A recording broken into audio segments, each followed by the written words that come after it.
آپ نے فرمایا، ابن ماجہ کے اندر حدیث ہے، حضرت ابو ہریرہ رضی اللہ تعالیٰ عنہ اس حدیث کے راوی ہیں، فرمایا من جاء مسجدی ھذا لم یأت الا لخیر یتعلمہ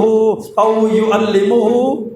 آپ نے فرمایا جو میری اس مسجد کے اندر آتا ہے نا، مسجد نبوی کی بات کی، اپنے گھر سے مسجد نبوی میں آتا ہے اور آتا اس نیت سے ہے کہ جا کر دین کو سیکھوں گا یا دین کو سکھاؤں گا، خیر و بھلائی کو سیکھوں گا یا خیر اور بھلائی کو سکھاؤں گا، فَهُوَ بِمَنزِلَةِ الْمُجَاهِدِ فِي سَبِيلِ اللَّهِ، اللہ کے ہاں اس کا اتنا درجہ ہے جتنا درجہ اللہ کے راستے میں ایک جہاد فی سبیل اللہ کرنے والے کا درجہ۔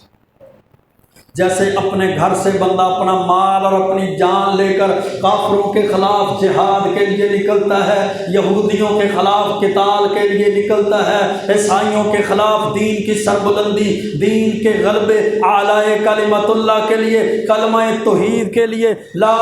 الہ الا اللہ کے لیے نکلتا ہے، اس طرح اس کا درجہ ہے جو اپنے گھر سے مسجد نبوی کے اندر دین سیکھنے کے لیے۔ اور جب عام مساجد کی بات ہوئی تو اللہ کے رسول صلی اللہ علیہ وسلم کی حدیث ہے ترغیب و ترہیب کے اندر، اور اسی طرح امام حیثمی رحمۃ اللہ علیہ نے مجموع الزوائد کے اندر نقل کی کہ اللہ کے پیارے پیغمبر علیہ الصلوۃ والسلام نے فرمایا من غدا الی المسجد لا یرید الا ان یتعلم خیرا او یعلمہ،